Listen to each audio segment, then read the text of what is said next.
Nanti insya Allah akan ada, kita sedang mencoba memperbaiki komunikasi dengan Prof. Teguh yang ada di Bali, dan juga Bu Nevi yang berada di Bali juga untuk pembukaan PKPA Federasi Advokat Republik Indonesia di Badung, Bali.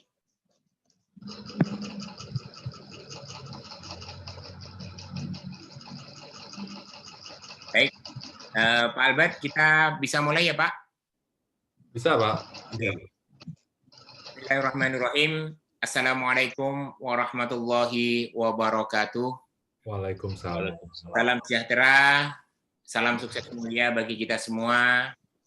Segala puji bagi syukur dari Allah Subhanahu wa Ta'ala yang telah melimpahkan rahmat dan berkahnya kepada kita semua, sehingga pada hari ini Jumat pada tanggal 27 November 2020 kita dapat dipertemukan kembali untuk mengikuti acara Ferrari Webinar seri yang kelima season yang ketiga dengan pemateri Bapak Albert Aris SH.MH. Beliau adalah seorang advokat dan juga pengajar di Fakultas Hukum Universitas Trisakti. Kali ini akan membawakan sebuah tema terkait dengan kriminalisasi delik pesangon dari perspektif hukum pidana, suatu harapan atau tantangan.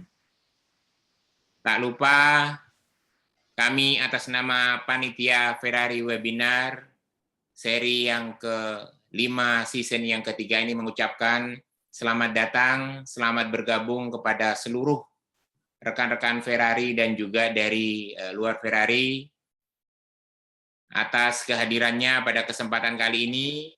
Insya Allah nanti kita akan belajar dan sekaligus mendapat pencerahan dari narasumber yang akan mengupas terkait dengan delik pesangon, yang insya Allah kita sebentar lagi kita akan mulai. Dan tak lupa kami juga mengajak mohon waktunya kepada rekan-rekan peserta webinar seri yang ke-5 season yang ketiga kali ini untuk turut mendoakan rekan kami,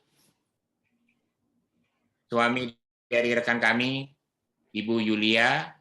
Beliau adalah Ketua LBH Ferrari Tegal yang kemarin, yang hari ini suaminya dimakamkan di Tegal, Dr. Aris, SPOG.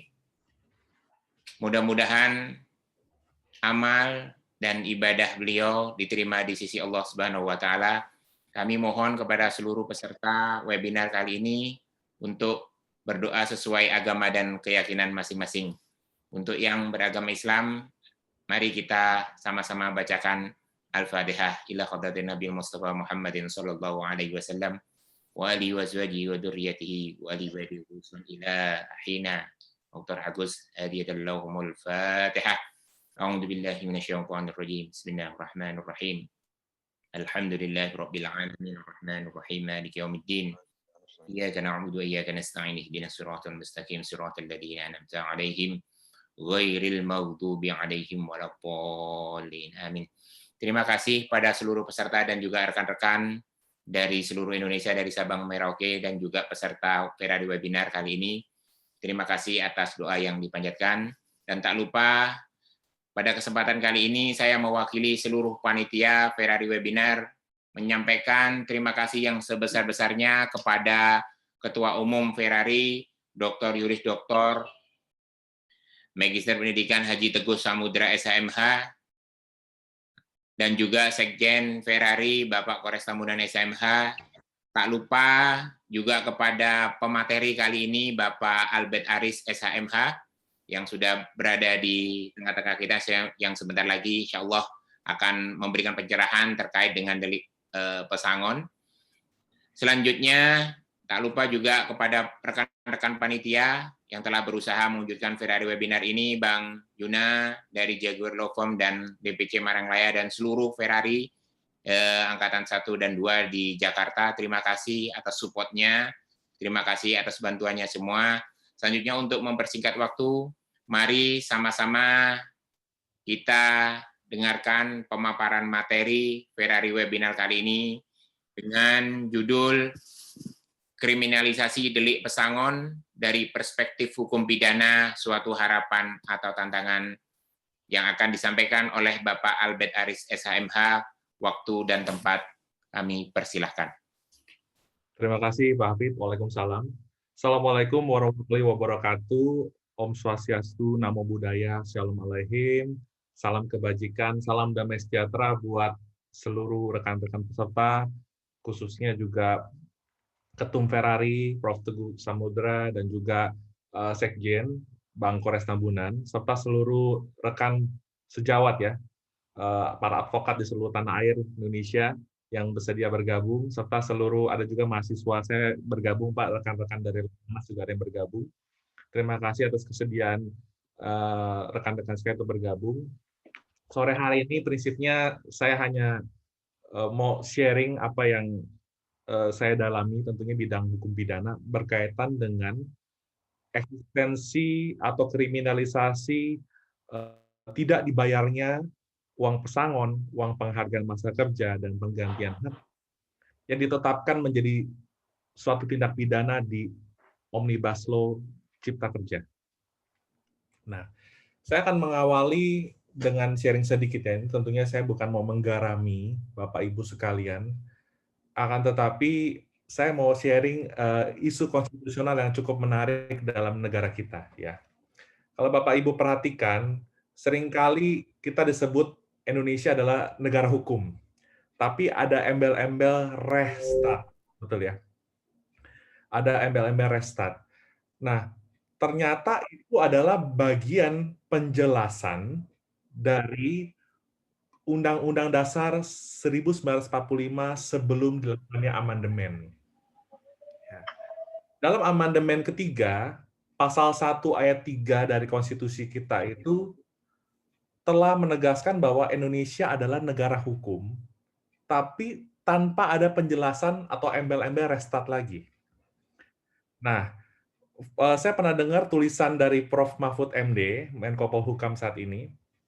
Beliau menyampaikan bahwa dengan tidak adanya lagi penjelasan bahwa Indonesia merupakan negara hukum dalam kurung Rechtsstaat, maka konsep negara hukum Indonesia itu menjadi prismatik atau mix konstitusional.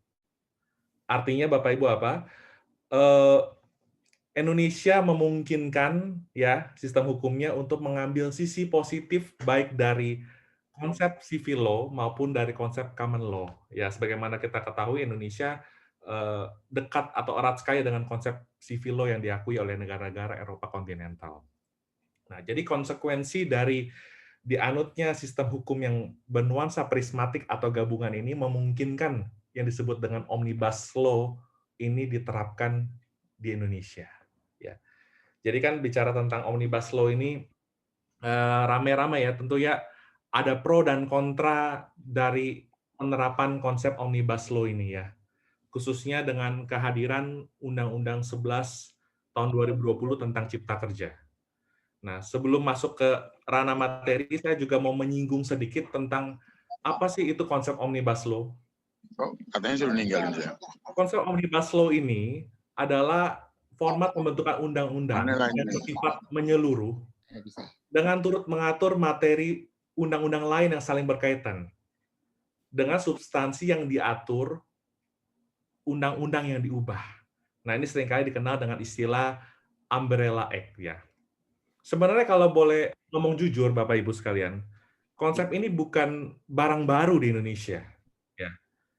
Kalau kita perhatikan, misalnya Undang-Undang 7 tahun 2017 tentang pemilihan umum, itu pun mengubah ketentuan Undang-Undang Pileg, Undang-Undang Pilpres, Undang-Undang Pemilu, bahkan sebagian dari ketentuan Undang-Undang Pemilu di Aceh.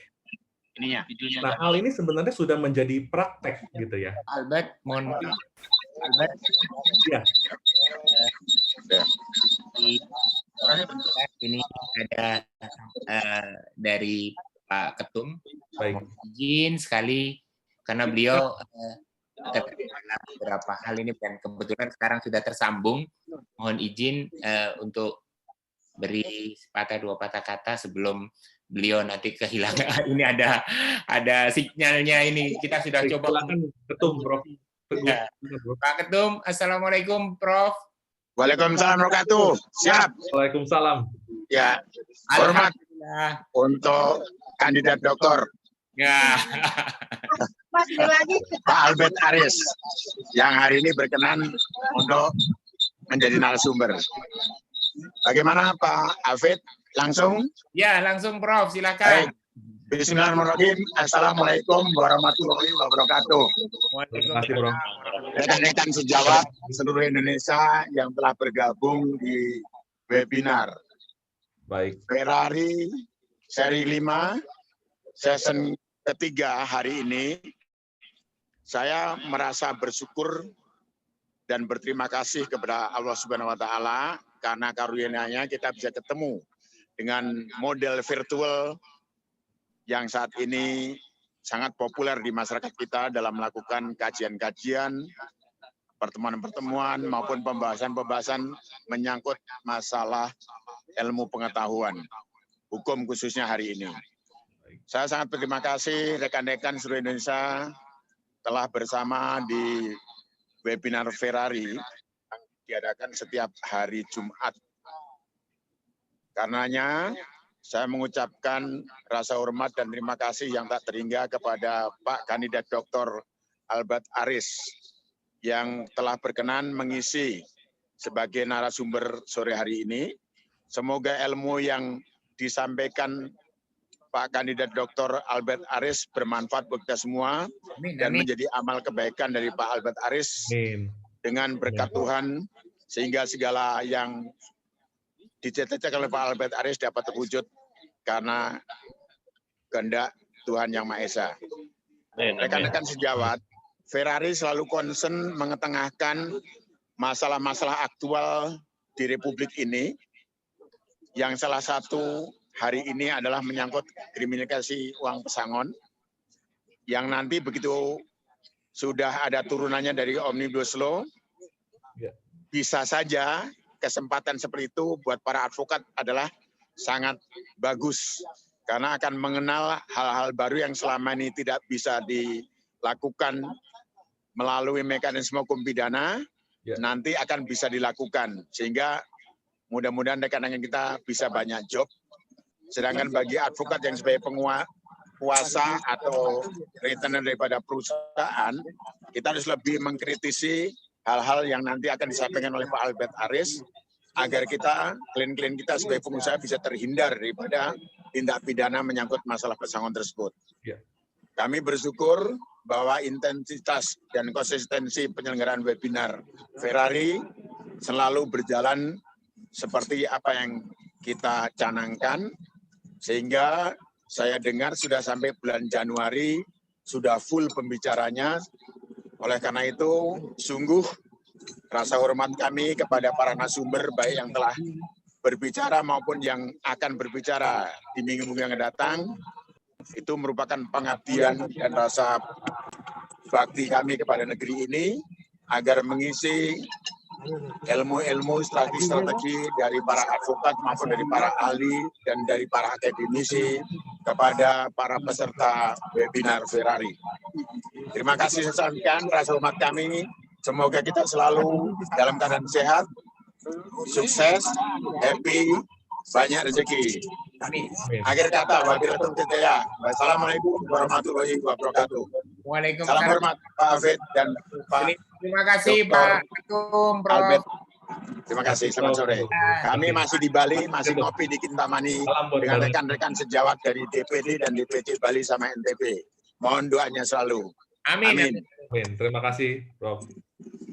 Terima kasih Pak Ketua Umum dan Pak Albert, mohon maaf Ya, nggak apa-apa, Pak. mumpung kami sudah bisa melok signal dari Pak Ketum dan Bu Nevi yang menggunakan selulernya. Alhamdulillah. Monggo silakan dilanjut Pak. Baik. Baik. Mohon izin melanjutkan, Prof. Teguh. Jadi tadi saya menyinggung sedikit tentang Omnibus Law ya, karena memang Undang-Undang Cipta Kerja ini atau Undang-Undang 11 2020 ini mengusung konsep Omnibus Law ya. Nah, jadi bicara tentang Omnibus Law sebenarnya ini bukan barang baru, tadi saya sudah singgung ya. Bahwa misalnya sebagai contoh, Undang-Undang 7 tahun 2017 tentang pemilu itu sudah mengakomodir konsep Omnibus Law ini. Jadi mengubah beberapa ketentuan undang-undang sekaligus menjadi satu undang-undang yang sifatnya terintegrasi gitu ya. Nah, selain itu memang bicara tentang Undang-Undang Cipta Kerja ini, kehadiran belate ini ya, kehadiran hukum ini memang patut diakui mendapatkan pro dan kontra yang cukup kuat di tengah masyarakat. Salah satu substansi yang menarik untuk dibahas dan juga banyak pro dan kontranya ialah di klaster ketenagakerjaan yang ada di bab 4 ya gitu. Nah, jadi bicara tentang topik hari ini mengenai kriminalisasi delik pesangon. Nah, ini ada hal yang baru yang tadi Ketum sudah singgung ya kepada Bapak Ibu sekalian, bisa menjadi peluang. Ini yang membuat saya teringat dengan salah satu quote ya dalam bahasa Inggris yang menyatakan seperti ini. He is no lawyer who cannot take two sides. Yang artinya orang itu belum benar-benar jadi pengacara kalau dia belum mengambil dua sisi ya. Belum bisa mengambil dua sisi. Artinya begini, kalau dalam konteks delik pesangon tentunya ada pihak-pihak yang berhadapan dalam hal ini. Yaitu yang pertama bisa saja Bapak Ibu mewakili pekerja dan bisa jadi Bapak Ibu mewakili pengusaha sebagai klien, gitu ya. Jadi bisa saja dalam representing klien tersebut selalu ada dua sisi yang tidak pernah ketemu satu sama lain. Nah, itu ya. Jadi sesuai adagium tadi ya, he is no lawyer who cannot take two sides ya. Nah, jadi dengan berdiskusi sore hari ini, saya berharap Bapak Ibu sekalian bisa mendapatkan insight ya. Nah, jadi saya mau mulai dulu dengan apa yang disebut dengan kriminalisasi, Bapak Ibu. Nah, di judul webinar kita kan awalnya dikatakan ya kriminalisasi delik pesangon ya. Nah, jadi bicara tentang kriminalisasi, beberapa waktu ini saya seringkali mendengar penggunaan kalimat yang kurang tepat terkait dengan kriminalisasi. Even itu disebutkan oleh pejabat, oleh penegak hukum, oleh aktivis, ya. Istilah kriminalisasi itu sebenarnya kalau menurut hukum pidana adalah, ini definisi dari saya Bapak Ibu ya. Jadi kebijakan kriminal yang diambil legislator, dalam hal ini bisa pemerintah melalui Perpu misalnya atau bersama-sama dengan DPR ya, untuk menetapkan suatu perbuatan yang sebelumnya dia bukan tindak pidana, lalu kini menjadi tindak pidana. Itulah kriminalisasi Bapak Ibu. Nah, kriminalisasi suatu tindak pidana itu bisa saja diterapkan dalam undang-undang, ya, maupun perda sebagai perwujudan asas legalitas. Ya, jadi Bapak Ibu harus ingat sebagai advokat, hanya undang-undang dan perda yang dapat memuat sanksi pidana. Di luar itu tidak boleh Bapak Ibu. Bahkan untuk level peraturan pemerintah sekalipun atau peraturan menteri, itu tidak boleh memuat sanksi pidana. Nah, contoh paling gampang adalah perda ya misalnya. Perda larangan merokok, perda COVID-19, itu semua bisa memuat ketentuan sanksi pidana. Nah, hal ini adalah merupakan perwujudan dari asas legalitas Bapak Ibu. Mungkin Bapak Ibu masih ingat ya asas legalitas, tiada pidana, ya tiada hukuman, kalau tidak ada aturan sebelum yang mendahului perbuatan itu. Ya, jadi ada aturan dulu ditetapkan melalui kebijakan pemerintah yang disebut dengan kriminalisasi tadi, dan kalau aturan tersebut dilanggar, baru ada sanksi pidana, gitu ya. Kita mungkin teringat Bapak Ibu dulu asasnya nullum delictum nulla poena sine previa lege punale, ya. Itu adalah legalitas. Nah, berkaitan dengan perbuatan pidana, berarti ada suatu perbuatan yang memang baik secara lahiriah maupun ditetapkan dalam suatu larangan undang-undang dengan memuat ancaman sanksi pidana bagi siapapun yang melanggar larangan tersebut. Nah, mengenai perbuatan pidana ini sekali lagi tidak pernah dapat dilepaskan dengan sifat melawan hukum, Bapak Ibu. Ya, tentunya Bapak Ibu seringkali mendengar istilah perbuatan melawan hukum ya dalam konsep perdata ya. Onrechtmatig ya 1365 KUH Perdata. Nah, kalau di dalam konteks pidana, istilah yang digunakan adalah wederretelijk hate. Nah, artinya apa? Pembuat undang-undang memang sengaja ya menetapkan suatu perbuatan itu melawan hukum atau tidak, itu kewenangan dari pembuat undang-undang. Nah, jadi apabila suatu perbuatan yang sebelumnya bukan merupakan tindak pidana lalu ditetapkan sebagai tindak pidana oleh pembuat undang-undang, maka otomatis itu adalah menjadi suatu kriminalisasi atas suatu perbuatan. Nah, jadi Bapak Ibu seringkali kita menjumpai istilah itu salah ya. Misalkan Bapak Ibu sebagai lawyer mengatakan, klien saya dikriminalisasi ini. Klien saya telah dikriminalisasi secara sepihak. Nah, mohon maaf Bapak Ibu, itu istilah yang kurang tepat atau keliru Bapak Ibu ya. Karena kriminalisasi ini lebih tepat sebagai suatu kebijakan atau politik hukum kriminal yang menetapkan suatu perbuatan yang awalnya bukan tindak pidana menjadi tindak pidana. Nah, nanti Bapak Ibu bisa bandingkan istilah kriminalisasi ini dengan overkriminalisasi. Misalkan penerapan kriminalisasi secara berlebihan yang harusnya bukan pidana menjadi pidana misalnya. Yang beberapa hari ini lagi ramai ya mengenai rancangan undang-undang tentang minuman beralkohol ya. Itu kalau dikriminalisasi bisa jadi akan ada pertentangan dan pro dan kontra Bapak Ibu. Atau istilah yang lain yang mungkin jarang terdengar adalah istilah dekriminalisasi. Dekriminalisasi itu adalah kebijakan yang menetapkan suatu perbuatan yang awalnya merupakan tindak pidana, kini bukan menjadi tindak pidana. Contohnya adalah ini Bapak Ibu, kebetulan karena saya mengajar hukum pidana, jadi saya cukup mendalami hal ini. Contohnya adalah Undang-Undang Larangan Penarikan Cek Kosong yang dikeluarkan di sekitar era tahun 70-an. Nah, waktu itu Undang-Undang Larangan Penarikan Cek Kosong itu ancaman hukumannya mati Bapak Ibu. Sanksi pidananya sampai mati. Atau pidana penjara yang sangat berat pada waktu itu. Nah, singkat cerita karena orang takut membuka cek, ya, makanya dikeluarkanlah Perpu 1 tahun 71 yang menyatakan bahwa manakala ada penarikan cek kosong atau cek yang tidak ada dananya, itu di-refer ke pasal 378 KUHP atau pasal penipuan.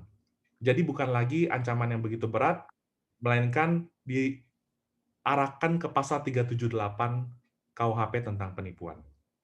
Baik, itu pengantar dari saya Bapak Ibu. Sekarang saya akan masuk ke dalam substansi webinar yang akan kita diskusikan sore hari ini. Nah, Bapak Ibu bisa lihat dalam slide yang saya buat ini, ada perbandingan antara ketentuan pasal 185 Undang-Undang Ketenagakerjaan dan perubahan pasal 185 di klaster ketenagakerjaan pada bab 4 di Undang-Undang Cipta Kerja Bapak Ibu. Ada yang satu lagi. IPL berapa? Jadi, 150 ya? yang di sebelah kiri Bapak Ibu adalah pasal 185 Undang-Undang 13 tahun 2003 yang utuh ya. Di sana terdapat beberapa ketentuan pasal ya yang apabila dilanggar itu menjadi tindak pidana. Nah, di sebelah kanan Bapak Ibu yang saya garis bawahi itu barang siapa melanggar ketentuan sebagaimana dimaksud pasal bla bla bla bla, Bapak Ibu bisa lihat ada pasal 156A ayat 1 di sana. Ya. Dikenakan sanksi pidana penjara paling singkat 1 tahun dan paling lama 4 tahun. Nah, selain itu, di ayat kedua dikatakan, tindak pidana sebagaimana dimaksud ayat 1 merupakan kejahatan. Ya, jadi bukan pelanggaran Bapak Ibu, tapi masuk dalam kategori seperti layaknya buku 2 KUHP, yaitu kejahatan. Nah, hal ini yang akan kita diskusikan sore hari ini, Bapak Ibu, panjang lebar.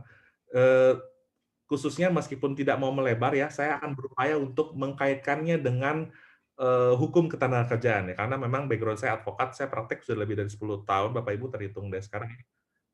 Saya mengalami betapa sulitnya jadi advokat di awal-awal pengangkatan dan pelantikan saya. Tapi saya bersyukur Ferrari bisa punya visi dan misi yang baik ya, sebagai advokat yang profesional dan religius. Saya disumpah waktu itu bukan di Ferrari Bapak Ibu, di organisasi yang lain. Tetapi saya mendukung sekali Ketum itu telah berdedikasi dalam menciptakan advokat yang profesional dan religius, advokat yang berkualitas. Salah satunya adalah melalui dengan konsistensi penyelenggaraan webinar semacam ini. Baik, boleh dilanjutkan slide-nya. Terima kasih. Nah, Bapak Ibu, berbicara tentang pasal 156 ayat 1, ya. Kalau Bapak Ibu perhatikan di Undang-Undang 13 ini adalah ketentuan yang mengatur mengenai skema pembayaran pesangon, penghargaan masa kerja, dan penggantian hak, Bapak Ibu. Nah, pembayaran pesangon, penghargaan masa kerja, dan penggantian hak itu adalah konsekuensi dari terjadinya pemutusan hubungan kerja atau PHK. Ya. Sebagaimana kita ketahui Bapak Ibu, kalau kita pelajari lebih dalam ya sejarahnya, perjanjian perburuhan itu diatur dalam Burgerlijk Wetboek atau KUH Perdata yang akhirnya diadopsi ke dalam Undang-Undang 13 2003. Nah, kehadiran dari Undang-Undang 13 2003 tentang ketenagakerjaan, saya mencatat Bapak Ibu, ini adalah salah satu undang-undang yang paling banyak di judicial review di Mahkamah Konstitusi. Jadi Bapak Ibu bisa perhatikan ya, posisi bargaining power antara pengusaha dan karyawan itu selalu tarik-menarik posisinya. Dan ini memang tidak mudah. Nah, jadi bagaimana cara membaca ketentuan delik pesangon ini ya? Jadi membaca delik pesangon ini harus dibaca dengan pengertian seperti ini Bapak Ibu. Barang siapa melanggar ketentuan sebagaimana dimaksud pasal 156 ayat 1 Ketenagakerjaan, yaitu tidak membayar pesangon, tidak membayar penghargaan masa kerja dan pengganti hak, dipidana penjara paling lama 1 tahun dan paling singkat 1 tahun dan paling lama 4 tahun dan atau denda 100 juta dan paling banyak 400 juta rupiah. Nah, jadi ini adalah rumusan delik yang ada dan berlaku efektif terhitung sejak Undang-Undang Cipta Kerja disahkan Bapak Ibu. Ya. Boleh next? Ya. Nah, pertama-tama kita mau lihat dulu ya, kualifikasi dari delik ini termasuk dalam kategori apa sih sebelum kita bahas lebih dalam ya. Nah, kalau bicara tentang sanksi pidana yang diatur dalam undang-undang non-KUHP, ya, dalam undang-undang non-KUHP, berarti itu adalah sanksi pidana yang ditetapkan dalam undang-undang non-pidana di luar KUHP yang sifatnya administrasi. Bapak Ibu mungkin pernah dengar undang-undang ITE, ya, undang-undang narkotika, undang-undang lingkungan hidup. Nah, semua undang-undang tersebut sifatnya adalah undang-undang administrasi, Bapak Ibu. Tetapi memungkinkan untuk mengatur sanksi pidana di dalamnya, ya. Nah, sehingga apabila ada ketentuan umum di KUHP dan ada ketentuan khusus yang diatur dalam undang-undang tersebut, maka yang berlaku adalah ketentuan pidana yang diatur dalam undang-undang administrasi tersebut. Itulah yang disebut dengan istilah lex specialis derogat legi generali. Ya. Lalu berikutnya, ini jenis deliknya apa Bapak Ibu? Ini perlu penting sekali diperhatikan ya. Deliknya ini adalah jenisnya omisi atau delicta omissionis. Ya, bukan delik komisi tapi delik omisi tepatnya ya. Berarti dia nggak melakukan perbuatan diwajibkan diharuskan undang-undang, otomatis melanggar. Nah, ini konsekuensinya pelanggaran atas pasal 156 ini juga menjadi delik formil Bapak Ibu. Lawan dari delik formil adalah delik material yang menekankan pada akibat. Misalnya Bapak Ibu, tindak pidana pembunuhan. Barang siapa dengan sengaja merampas nyawa orang lain, berarti kan ada orang lain tuh terampas nyawanya, itu delik material Bapak Ibu. Tapi kalau pelanggaran atas pasal 185 ini, junto 156A ini, delik formil. Jadi ini penting sekali dalam praktek nanti kepiawaian seorang advokat, baik ketika dia itu membela pekerja atau membela perusahaan, ini penting sekali dipikirkan bagaimana strategi pembelaannya. Ya. Boleh next? Baik. Nah, Bapak Ibu, tadi saya sudah bahas ya sejarah tentang perjanjian perburuhan yang diatur dalam KUH Perdata. Nah, perlu saya akui bahwa posisi bargaining antara pengusaha dan kerja itu biasanya memang dalam posisi yang kurang seimbang, ya, dianggap kurang seimbang, Bapak Ibu ya. Karena memang ada prinsip yang berlaku, misalkan ya take it or leave it ya, istilahnya seperti itu. Meskipun konteksnya dalam PKWT, perjanjian kerja waktu tertentu atau PKWTT, itu sangat mungkin pekerja itu disodorkan suatu konsep perjanjian yang sudah baku sifatnya, yang sudah di-draft oleh legal perusahaan misalnya gitu ya. Nah, itu seringkali terjadi. Dan konsekuensi dari tidak dibayarnya uang pesangon, uang penghargaan masa kerja, dan uang penggantian hak ini bisa saja timbul dari perjanjian kontrak, Bapak Ibu. Saya ulangi ya. Konsekuensi dari tidak dibayarnya uang pesangon, uang penghargaan masa kerja, dan uang penggantian hak ini bisa saja timbul dari PKWT. Kenapa saya bisa mengatakan seperti itu? Karena dari pengalaman yang ada, Bapak Ibu, pelanggaran atas klausula yang ada di PKWT itu otomatis by law atau demi hukum menjadi PKWTT dengan segala konsekuensinya.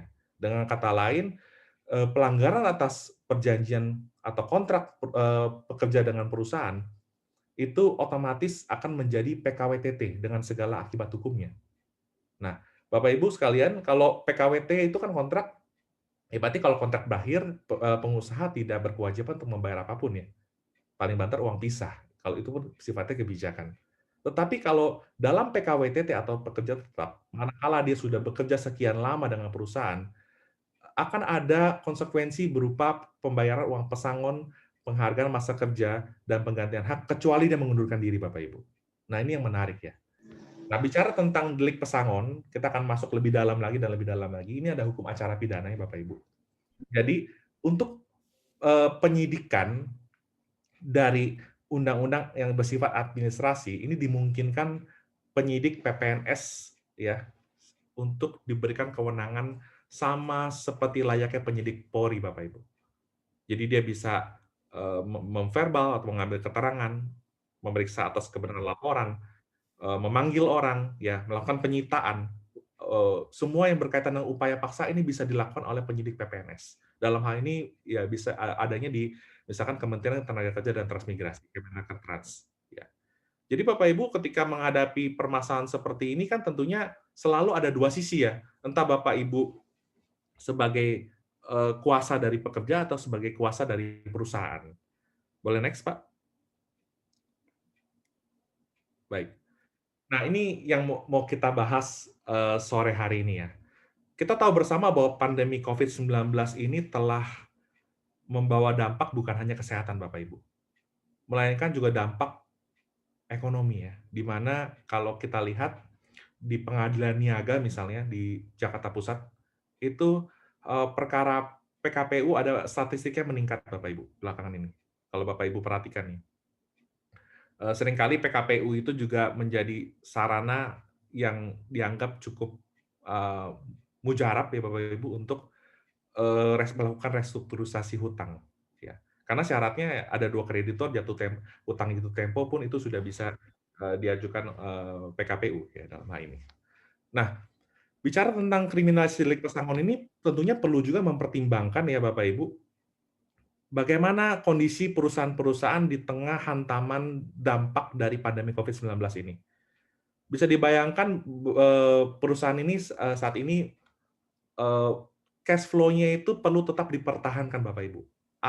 Uang keluar masuknya harus tetap berputar supaya bisa menghidupi operasional perusahaan dan juga pembayaran gaji karyawan. Nah, di sisi lain ya, ada juga harapan dari pekerja bahwa proses untuk mendapatkan pesangon, penghargaan masa kerja dan penggantian hak ini jangan sampai bertele-tele. Ya kalau kita lihat di perselisihan hubungan kerja ya, itu kan proses yang saat ini ada sebelum Undang-Undang Cipta Kerja berlaku adalah kan mengajukan perundingan tripartit ke Disnaker setempat ya. Jadi nanti prosesnya gini, perundingan bipartit dulu, ya misalkan ada sengketa nih antara pekerja dan pengusaha, ada yang tidak terima di PHK sepihak misalnya, perundingan bipartit dulu, setelah itu tripartit di biasanya suku dinas tenaga kerja dalam bentuk mediasi, ada mediator dari Disnaker setempat. Lalu mediator ini akan mengeluarkan anjuran, Bapak Ibu. Nah, anjuran ini yang menjadi dasar sekiranya para pihak itu mau melakukan penyelesaian di luar pengadilan atau out of court settlement. Ya. Seandainya para pihak tidak mengikuti anjuran ini, maka terbuka peluang untuk mengajukan gugatan PHK ke PHI atau Pengadilan Hubungan Industrial. Nah, memang tidak ada pengadilan tinggi ya dalam sengketa hubungan industrial. Jadi pengadilan PHI langsung kasasi atau PK. Kita tahu bersama bahwa secara normatif, karena saya background-nya lawyer dan saya mengajar hukum acara juga di PKPA Ferrari, saya perlu katakan bahwa secara normatif PK itu atau peninjauan kembali tidak menangguhkan eksekusi secara normatif ya. Akan tetapi dalam praktek bisa saja itu membuat proses eksekusi menjadi terhambat atau tertunda. Nah, dari yang pengalaman yang ada ya, bisa saja karyawan yang meminta haknya untuk dipenuhi, khususnya dalam konteks pesangon, penghargaan masa kerja, dan penggantian hak ini, itu harus menempuh proses yang sekian lama. Itu yang disebut dengan upaya hukum, Bapak Ibu. Ya. Nah, makanya salah satu pengacara kondang itu Bang Hotman Paris juga sempat mengomentari tentang ditetapkannya delik pesangon ini dalam Undang-Undang Cipta Kerja, ya, gitu. Nah, jadi di satu sisi sebenarnya positifnya ya, kalau positifnya, kriminalisasi delik pesangon ini diharapkan dapat memberikan perlindungan hukum, ya, untuk pekerja dalam memperoleh atau pemenuhan haknya, gitu, ya. Karena pertimbangan praktisnya yang tadi seperti saya sampaikan di awal, seringkali memang posisi tawar-menawar antara pekerja dan buruh itu tidak berada dalam posisi yang seimbang. Akan tetapi Bapak Ibu, saya perlu mengingatkan sore hari ini, dikriminalisasi delik pesangon ini, harapan saya pribadi itu jangan sampai menjadi primum remedium. Ya, saya ulangi, dengan dikriminalisasi delik pesangon ini dalam Undang-Undang Cipta Kerja, harapan saya pribadi adalah jangan sampai menjadi primum remedium. Ya, karena misalkan contoh seperti ini, tadi terjadi ya, karyawan di PHK karena misalkan nggak perform kerjanya di perusahaan. Lalu dia karena masa kerjanya misalkan sudah 5 tahun, dia di PHK tiba-tiba. Terus dia langsung kontak advokat, saya ingin memenuhi haknya, terus advokat memberikan saran seperti ini, ya udah kita langsung pidanakan aja istilahnya seperti itu. Kalau dari sisi perusahaan tidak bersedia memenuhi apa yang diminta oleh karyawan. Nah, Bapak Ibu, dalam sengketa hubungan industrial kan bisa saja hitungannya berbeda, Bapak Ibu. Jadi hitungan menurut versi pengusaha itu sekian, hitungan menurut versi pekerja itu sekian. Nah, inilah yang dinamakan sebagai legal dispute atau sengketa hukum. Dan disinilah peran advokat untuk bagaimana mengolah itu untuk menjadi kebaikan bersama. Ya. Nah, karena tadi saya singgung bahwa idealnya delik ini tidak menjadi primum remedium, maka delik ini idealnya harus menjadi ultimum remedium, ya. Dengan mempertimbangkan apa? Kelangsungan usaha perusahaan dan juga itikat baik pengusaha, ya. Dan juga nggak boleh diterapkan secara berlebihan. Karena begini Bapak Ibu, kalau seandainya nih Bapak Ibu misalkan anggaplah ada pengusaha yang kurang kooperatif misalnya ya. Lalu Bapak Ibu menyarankan langsung aja bikin LP di polisi istilahnya atau dilaporkan ke penyidik PPNS. Karena ini delik formil Bapak Ibu, otomatis pembuktiannya itu tidak menekankan pada akibat. Dan ketika memenuhi unsur bisa saja Bapak Ibu direksinya menjadi tersangka, lalu ya istilahnya efeknya panjang ke depannya kan. Kalau seandainya ditetapkan bersalah, terbukti bersalah secara sah dan meyakinkan, itu kan efeknya juga luas Bapak Ibu untuk kelangsungan perusahaan dan sebagainya. Bagaimana kalau seandainya pemilik perusahaan ditetapkan sebagai tersangka dan dibuktikan bersalah gitu. Nah, hal seperti ini yang menjadi dinamika dari dikriminalisasinya delik pesangon Bapak Ibu. Boleh next? Nah, ini tantangan dalam penerapan delik pesangon Bapak Ibu.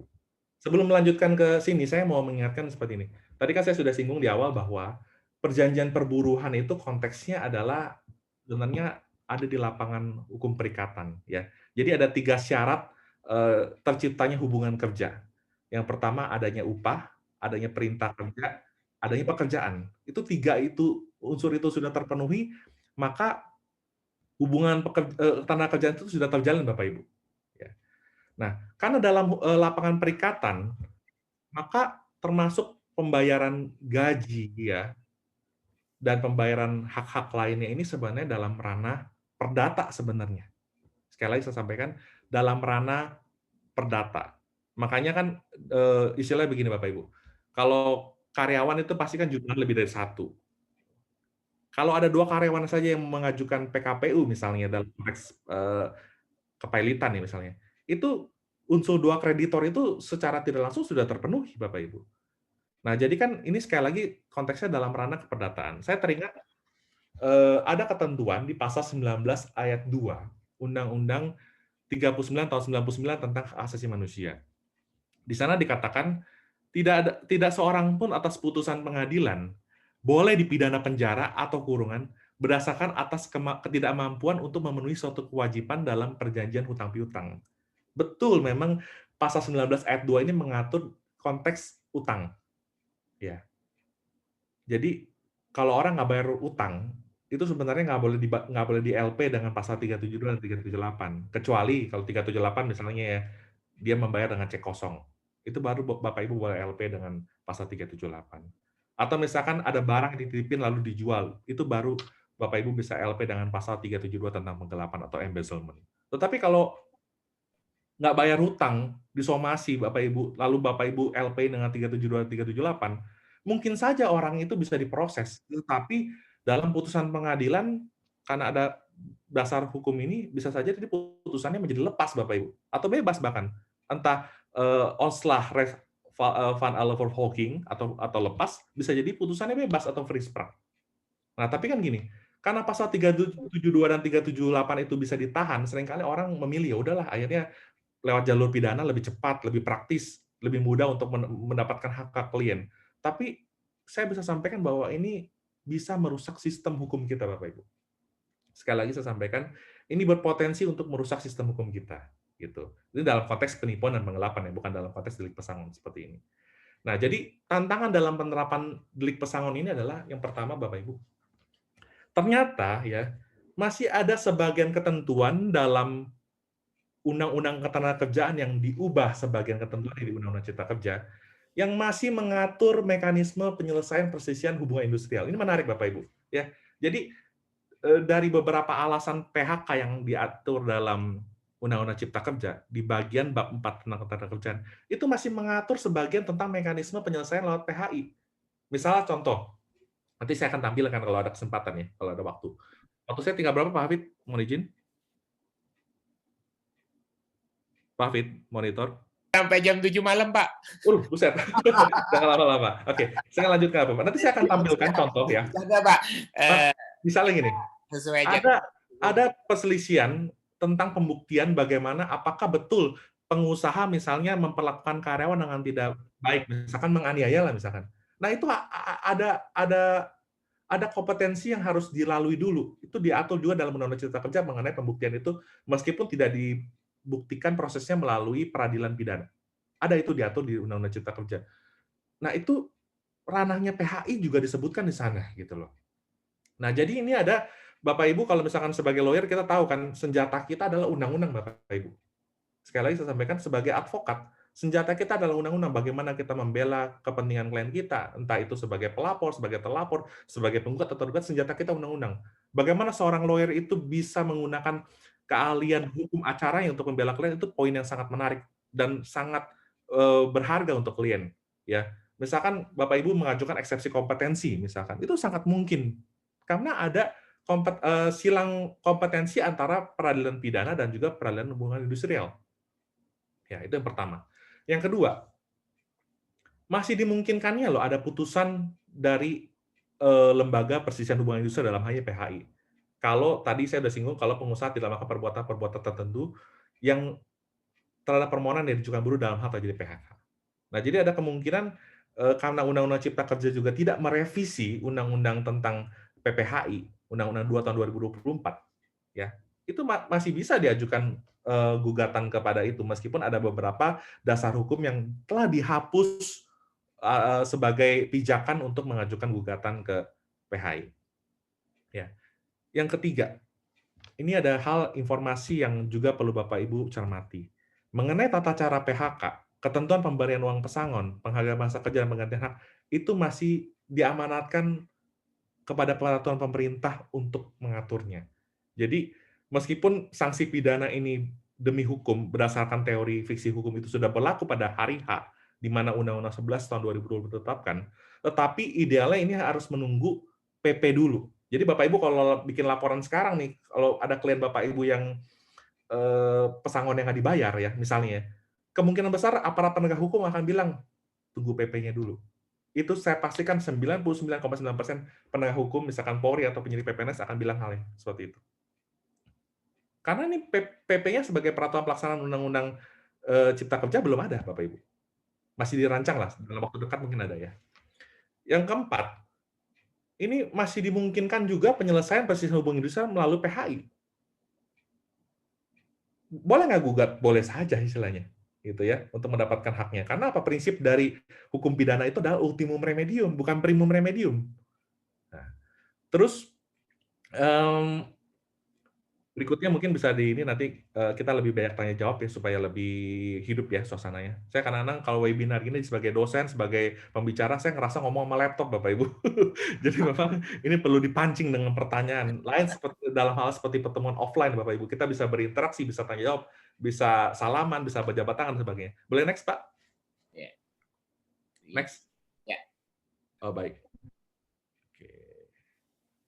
Nah ini lanjutan tantangan dari penerapan delik pesangon ya. Ini yang sulit Bapak Ibu adalah menentukan kapan terjadinya tempus delicti, ya. Kapan terjadi suatu tindak pidana itu. Entah pada saat deadlock kah, perundingan bipartit kah, atau pada saat putusan PHI tidak dijalankan oleh pengusaha kah? Dan juga mengenai penentuan, ini kalau dari sisi membela perusahaan ya Bapak Ibu ya, apakah ada alasan menghapus pidana? Misalnya contoh nih, uang kas di perusahaan tinggal 100 juta misalnya. Misalkan uang kas di perusahaan, di rekening perusahaan tinggal 100 juta. Tuntutan yang diminta oleh si pekerja ini 150 juta Bapak Ibu. Kan dalam pendirian PT itu kan ada pemisahan harta antara kekayaan pendiri dengan kekayaan perseroan. Bapak Ibu ingat ya kalau di Undang-Undang PT ini jadi agak sedikit lebar dikit, tapi saya sampaikan secara multidisipliner supaya Bapak Ibu sebagai advokat itu pemikirannya bisa luas. Nah, ini menentukan alasan pembelaan buat kliennya apa nih? Apa mungkin itu 100 juta diserahkan sepenuhnya untuk bayar pesangon, lalu habis itu perusahaan tutup? Kan nggak mungkin seperti itu juga, Bapak Ibu. Atau mekanismenya bagaimana antara ketika misalkan ada skema perjanjian bersama ya Bapak Ibu ya. Jadi gini, dalam sengketa hubungan industrial itu tidak selalu diselesaikan lewat PHI. Bisa saja diselesaikan lewat perjanjian bersama, di mana para pihak, dalam hal ini pengusaha dan juga pekerja, bersepakat untuk menyelesaikan soal PHK ini di luar pengadilan. Jadi sepakat itu, cara bayarnya bagaimana, bagaimana mekanisme cicilannya dan sebagainya. Terus tidak akan saling menuntut di kemudian hari. Berikutnya, ada juga potensi, tadi saya sudah sampaikan ini, sengketa kompetensi absolut antara pengadilan pidana dan PHI. Ini menarik di mana skill hukum acara lawyer akan teruji di sini, Bapak Ibu. Ya. Yang berikutnya ada juga kemungkinan sengketa prayudisial. Sengketa prayudisial ini diatur di pasal 81 KUHP Bapak Ibu. Jadi ini karena ada sengketa antara kompetensi masuk dalam perdata khusus atau pidana umum ya, atau pidana khusus bukan. Atau perdata khusus atau pidana khusus, maka bisa saja pasal 81 ini dijadikan alasan nih untuk penuntutan pidananya itu ditangguhkan sementara. Karena ada prejudicial geschill di pasal 81 KUHP. Ini senjata juga buat lawyer kalau membela perusahaan misalnya. Nah, yang berikutnya, ada potensi penerapan delik pesangon secara berlebihan oleh pihak-pihak tertentu. Ya, kita tahu Bapak Ibu di daerah-daerah itu tentunya ada lembaga swadaya masyarakat. Itu sesuatu yang legal, sesuatu yang alami terbentuk ya, di mana ada lembaga-lembaga tertentu yang atau ormas-ormas tertentu yang memiliki kepedulian terhadap nasib pekerja gitu. Seandainya pekerja itu diperlakukan semena-mena oleh perusahaan. Nah, tapi Bapak Ibu bisa bayangkan manakala delik pesangon ini diterapkan secara berlebihan, bisa saja ini menjadi permasalahan isu sosiologi hukum tersendiri di lapangan nanti. Nah, ini menarik ya. Akhir Bapak Ibu, tanpa berpanjang lebar lagi, saya nggak mau ngomong terlalu lama dengan laptop, ya. Ada kemungkinan pasal ini diuji materi. Ya, ini kesempatan juga Bapak Ibu yang mau praktek secara konstitusional. Kebetulan guru saya itu Prof. Teguh Samudra, ya kita sering sidang dulu di MK ya. Itu biasa lah ini apa namanya beracara di konstitusional di peradilan konstitusional seperti MK dan sebagainya ini. Bapak Ibu kalau mau uji materi ini silakan saja. Ya, bisa saja ini diuji materi, tapi belum tentu dibatalkan oleh MK. Bisa saja MK berpandangan bahwa delik ini diperlukan, atau sebaliknya MK bisa memberikan putusan konstitusional atau inkonstitusional bersyarat sebagai bentuk tafsir konstitusi yang resmi atas pasal ini. Misalnya, harus ada putusan PHI dulu kah? Kalau putusan PHI itu nggak dilaksanakan baru delik pesangon ini ada kah? Atau misalkan delik pesangon ini dianggap sebagai last resort atau upaya terakhir kalau seandainya upaya-upaya lain itu sudah ditempuh namun nggak membuahkan hasil yang apa namanya bisa memenuhi tuntutan dari pekerja atau buruh. Demikian dapat saya sampaikan, izinkan saya karena mungkin saya mayoritas muslim, saya mengucapkan wabillahi taufik wal hidayah seperti yang tadi disampaikan oleh ketum saya, Prof. Teguh Samudra, untuk menutup. Apabila ada salah atau kata atau kekurangan, saya mohon maaf. Saya buka ruang kesempatan untuk kita berdiskusi ya. Jadi bukan seperti mengajari, tapi kita bisa berdiskusi nih. Mungkin bisa tertib ya kalau pertanyaannya, kalau bisa yang berkaitan langsung dengan topik pembahasan kita. Kalau melebar sedikit, masih ada kaitannya, saya akan upayakan jawab. Ya, terima kasih. Terima kasih Pak Albert Aris terkait dengan pemaparannya luar biasa sekali. Ini benar-benar pemaparan yang membuka pengetahuan pribadi dari saya juga dan mungkin sebagian dari teman-teman. Ini sudah berjibul banyak sekali ini pertanyaan. Saya belum baca Pak Hafid ya. Banyak ya. Nanti saya nggak bisa pulang ini. Saya terima sekali benar ini karena memang benar ini karena ada beberapa hal yang memang terkait dengan kasus yang sedang saya hadapi juga gitu. Jadi baik. Silakan. Nyimak sekali. Ada beberapa pertanyaan. Mungkin pertama kita berikan kesempatan kepada Ibu Yeni Susanti. Ibu Yeni Susanti? Ya, silakan. Bu Yeni bisa dengar suara saya, Bu? Halo? Ya, halo. Ya, Selamat. ya. Silakan, Bu. Langsung bertanya ke Pak Albert Aris. Waktu dan tempat dipersilakan. Iya, selamat sore Pak Albert. Selamat sore Pak Faris. Saya izin bertanya, Pak. Saya lagi ada perkara sih. Kebetulan ada karyawan yang kerja di salah satu perusahaan swasta. Dia tersandung pidana, Pak, penggelapan. Okay. Terus udah gitu dia dipaksakan untuk membuat surat pengunduran diri. Terus udah paksa surat pengunduran diri dan dia minta surat paktaring untuk mengklaim BPJS Ketenagakerjaan. Tapi di situ tulisnya pecat dengan tidak terhormat dan tidak ada durasinya, Pak. Baik. Untuk maksudnya gini, paling tidak kita untuk membela klien ini gimana, Pak? Maksudnya dia kan ada tersandung pidana, Pak, penggelapan dan penipuan di tempat itu. Terus udah gitu apa namanya, paling tidak pesangon, apakah dia dapat pesangon gitu, Pak? Karena kan dia disuruh mengundurkan diri tapi di paklaring ditulis dipecat tidak terhormat dan tidak ada durasinya gitu. Kalau mengklaim BPJS Ketenagakerjaan itu kan tidak bisa kan kalau tidak ada durasinya gitu. Kan. Bagaimana, Pak? Terima kasih. Itu aja. Ya, terima kasih. Sore. Ya. Jadi begini Bu, ini berbicara tentang sengketa ketenagakerjaan memang tidak mudah menguraikan dan nggak ada kaitan langsung dengan topik ini, tapi saya akan coba jawab gini Bu. Jadi pasal 158 tentang kesalahan berat di Undang-Undang 13 2003 itu sudah dinyatakan inkonstitusional oleh Mahkamah Konstitusi.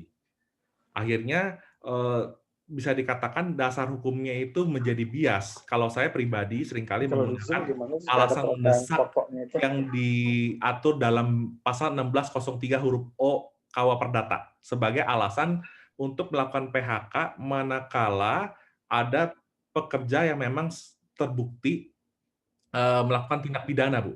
Nah, saya belum tahu apakah ada putusan pengadilan pidana yang menyatakan dia bersalah melakukan penggelapan dalam jabatan ya. Karena kan dia hubungannya pekerja nih, 374 berarti dengan pemberatan 5 tahun gitu. Tetapi mekanisme yang sering kali digunakan dalam praktek itu saya mungkin patut mengakui yang tadi Ibu sampaikan, seringkali gini, perusahaan bisa saja itu tidak mau melaporkan karyawan yang melakukan penggelapan karena pertimbangan satu dan lain hal. Jadi mudahnya itu adalah ditawarkan, ya udah kamu mengundurkan diri aja, tapi istilahnya nggak dapat pesangon dan penghargaan masa kerja, paling banter dapat penggantian hak. Kalau dulu 162 Undang-Undang Ketenagakerjaan itu diperhitungkan 15% ya, uang penggantian haknya. Dengan catatan ya udah berarti perusahaan itu mereservir atau mencadangkan haknya untuk mengajukan laporan polisi Bu istilahnya atas ada penggelapan dalam jabatan tadi gitu loh. Nah, jadi tadi seringkali saya menemukan dalam praktek itu seringkali terjadi seperti itu, Bu. Karena perusahaan berpikir gini, capek deh lapor polisi nanti urusan di BAP lah dan sebagainya, harus jadi saksi di pengadilan lah dan sebagainya dan sebagainya. Jadi mekanisme tersebut seperti itu. Nah, tadi Bu, terkait dengan pengurusan BPJS dan surat keterangan telah bekerja, memang ini menjadi dilematis karena itu kan sifatnya administratif dan belum tentu perusahaan yang bersangkutan memang mau mengeluarkan surat keterangan tersebut. Kalaupun mau dikeluarkan, tadi ada catatannya juga buntutnya ya, dengan tidak hormat seperti itu.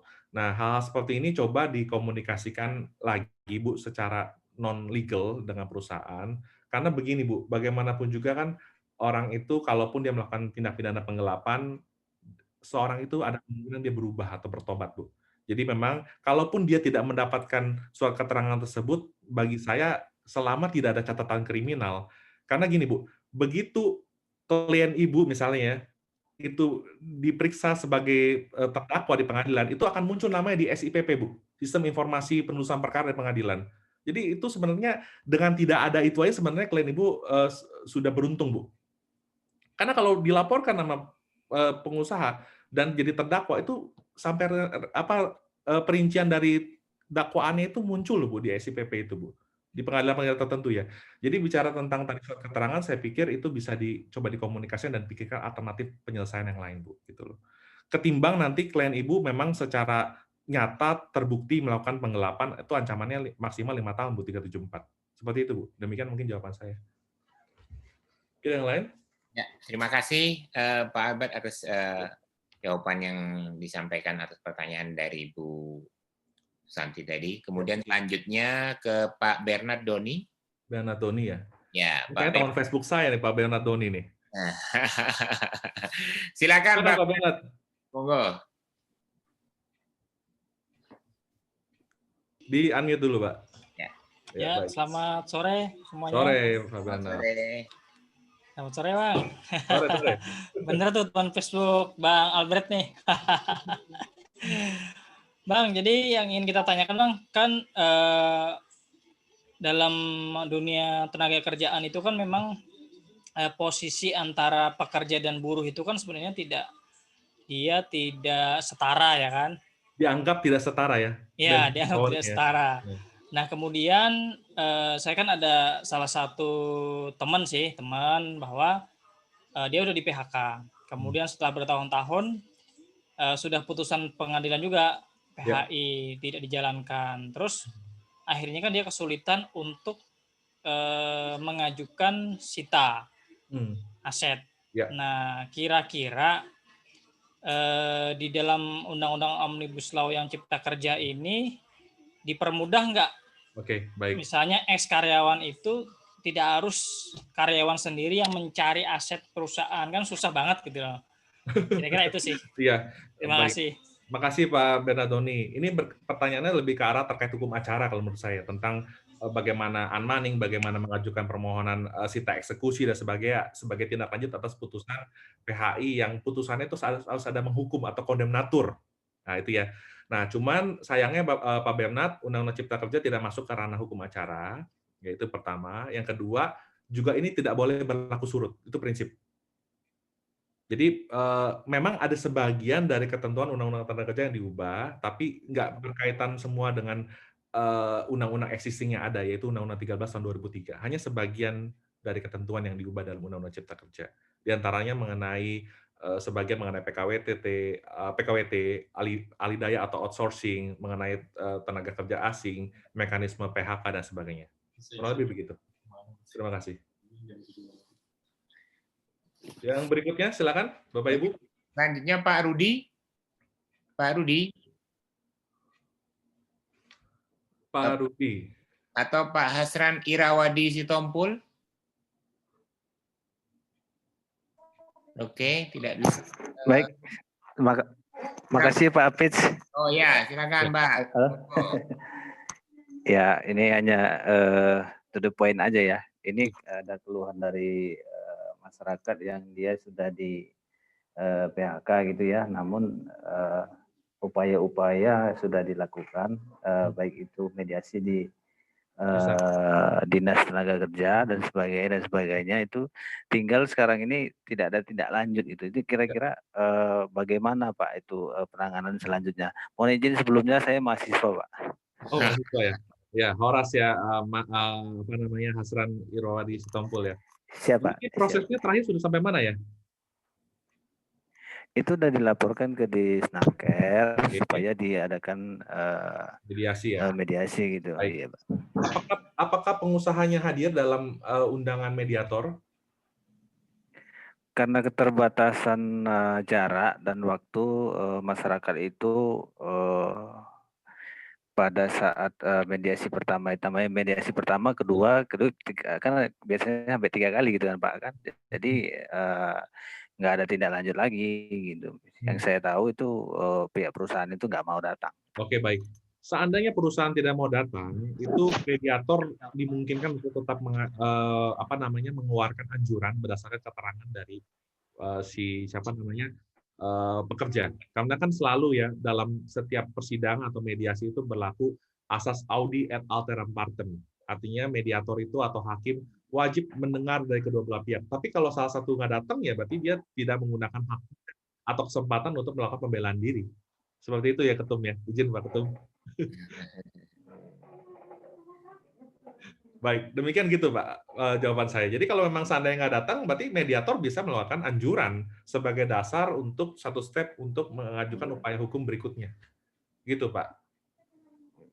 Sudah cukup jelas? Terima kasih Pak. Pak Hasran? Jelas Pak. Ya, baik, terima kasih. Oke, terima kasih Pak Hasran, Mas Hasran. Selanjutnya ke Pak Fadli. Pak Fadli. Kalau boleh diperkenalkan kayak tadi ya, misalkan namanya dari mana, asal daerahnya mana, dan profesinya apa, supaya saya bisa menjawab sesuai dengan apa namanya konteksnya. Terima kasih. Pak Fadli, bisa dengar suara saya, Pak Fadli? Mungkin saya bacakan Pak Albert ya. Boleh. Silakan. Apabila tanpa adanya bipartit, tripartit, dan mediasi, serta negosiasi dalam memutuskan PHK dalam salah satu karyawan dan juga tidak ada pengajuan PHI, apakah perusahaan tetap bisa melaksanakan PHK? Iya.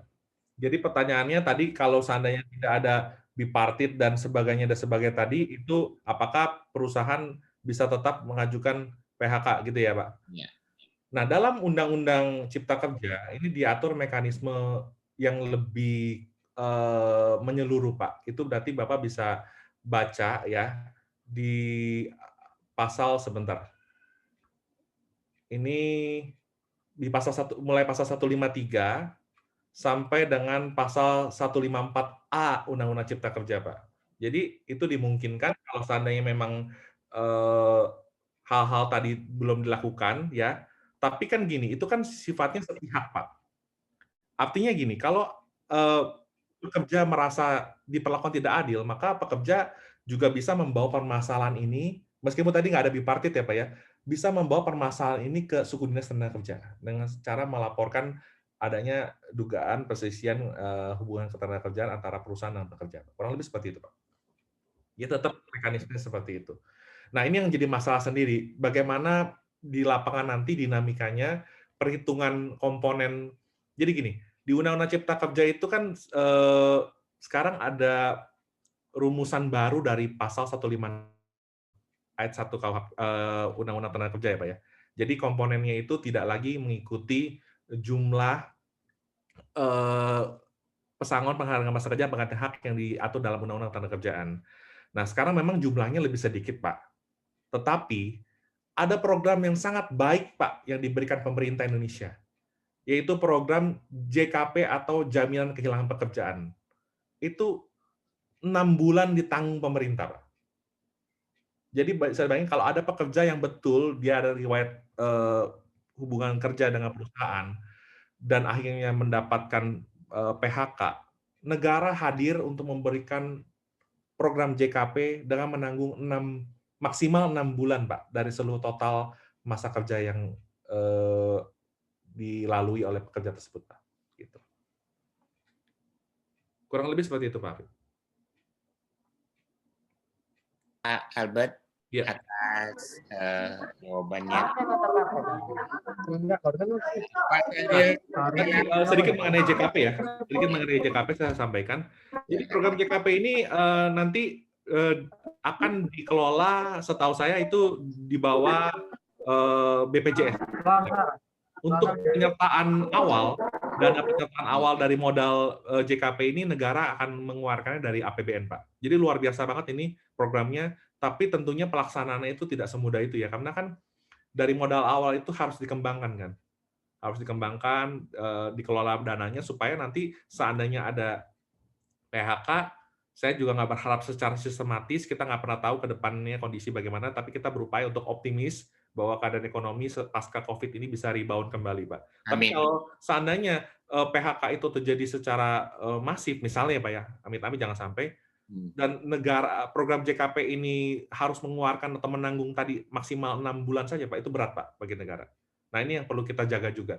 Ada satu prinsip utama yang nggak boleh dilupakan dalam sengketa hubungan industrial, yaitu bahwa pengusaha dan pekerja itu berupaya untuk sebisa mungkin jangan sampai terjadi PHK.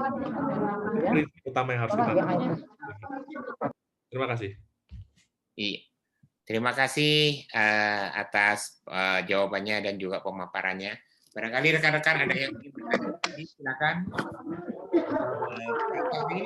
Pak Sahril Dela Penam. Silakan Bapak. Pak Sahril. Iya. Mohon izin ya. Iya. Ini kan perselisihan ketenagakerjaan itu kan ada mekanismenya ya. Ada bipartit, kemudian ada tripartit, terus kemudian lanjut ke PHI. Cuman sekarang ini kan di Undang-Undang Cipta Kerja ada lagi yang namanya delik pesangon. Ya. Nah, kapan kira-kira pekerja itu bisa mempidanakan pengusaha gitu. Sementara perselisihan ini adalah perselisihan keperdataan khusus kan gitu ya. Itu kira-kira kapan saatnya yang tepat yang bisa dilakukan oleh pekerja untuk mempidanakan pengusaha supaya masuk ranah pidana. Terima kasih. Terima kasih Pak Sahril. Pak Sahril ini saya duga background-nya advokat berarti ya Pak ya? Betul ya Pak? Halo? Oke, baik. Saya asumsikan Pak Sahril 86 ini advokat ya. Jadi pertanyaan yang sangat bagus, kira-kira kapan menentukan waktu yang tepat sebenarnya untuk pekerja itu memiliki legal standing atau kedudukan hukum untuk menerapkan atau melaporkan adanya pelanggaran delik pesangon ini ya. Tadi di awal Pak di webinar saya sudah menyampaikan bahwa mengenai tata cara pemberian pesangon, penghargaan masa kerja dan PHK itu masih menunggu PP Pak. Masih menunggu peraturan pemerintah sebagai peraturan pelaksanaan. Saya sejujurnya belum tahu apa isi dari PP tersebut, tetapi dalam Undang-Undang Cipta Kerja itu memang metodenya itu dikenal dengan NSPK, Pak. NSPK itu adalah norma, standar, P-nya itu prosedur, K-nya itu kriteria, Pak. Nah, jadi nanti semua hal-hal yang diatur dalam Undang-Undang Cipta Kerja sebagai suatu kebijakan strategis akan diatur teknisnya dalam PP, Pak. Nah, memang PP ini nggak berkaitan langsung dengan hak warga negara untuk mengajukan laporan, karena ini kan delik biasa, Pak, bukan delik aduan itu, Pak. Ya, tetapi sedikit banyak ini akan mempengaruhi proses hukumnya nanti, Pak. Kapan terjadinya suatu peristiwa pidana terlanggarnya pasal 156 ini, itu nanti sedikit banyak akan ditentukan mekanismenya lewat PP ini, Pak. Itu pertama. Yang kedua, Pak, perlu saya sampaikan juga bahwa ini kan kehadiran pasal ini kan baru, Pak. Sebelumnya di Undang-Undang 13 itu tidak ada. Yang dipidana dalam Undang-Undang 13 itu adalah misalnya contoh membayar upah di bawah upah minimum, Pak.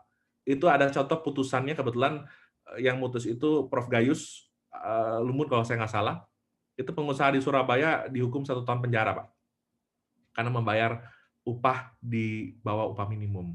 Nah, kehadiran dari delik pesangon ini sekali lagi masih perlu didalami, Pak, khususnya melalui PP tadi, dan juga kapan letak terjadinya peristiwa pidana itu supaya ada legal standing. Apakah misalkan contohnya saat putusan PHI tidak dilaksanakan, atau saat di mana misalkan semua upaya sudah ditempuh sama si pekerja tapi tidak membuahkan hasil, maka dia punya hak untuk mengajukan LP. Atau pada saat terhitung dia somasi tidak ditanggapi oleh pengusaha, lalu dia mengajukan LP. Nah, hal-hal seperti ini nanti bayangan saya akan diatur dalam PP-nya nanti, Pak. Coba kita lihat dan kita tunggu, Pak. Nanti kita akan diskusi lebih lanjut mengenai hal ini.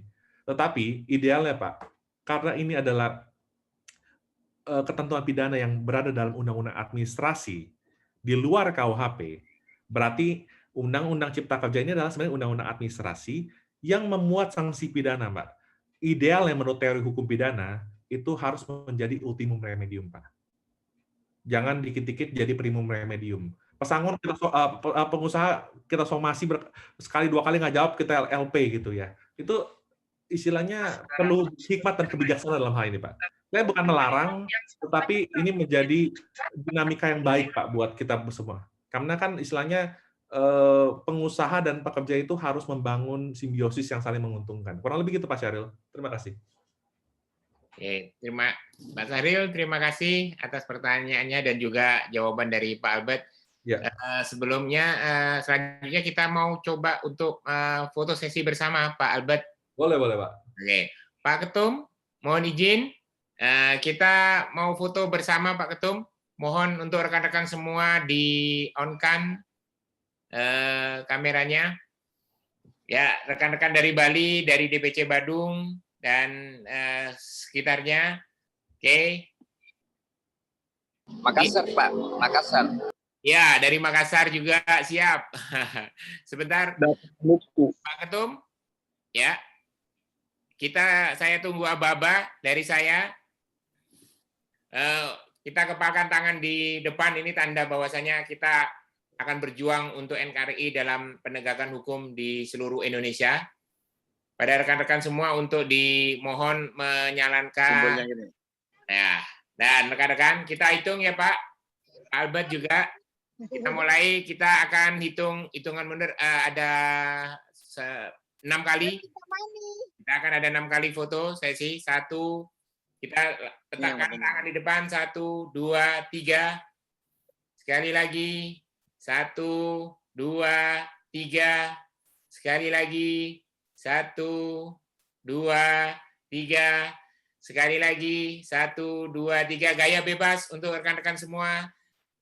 1, 2, 3. Masya Allah. Terima kasih Pak Ketum dan rekan-rekan di Bali dan juga seluruh yang ada di Indonesia, dari Sabang sampai Merauke, dari Cimahi, dari Kalimantan, dari Sulawesi.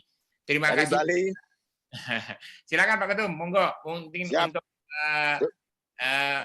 closing speech dari Pak Ketum untuk Ferrari webinar seri ini.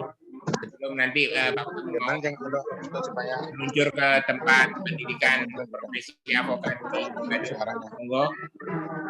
Sambil nanti akan diakhiri oleh Pak Albert Aris sebagai closing statement-nya.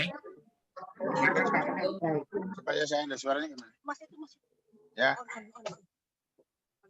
Ya, monggo Pak. Silakan.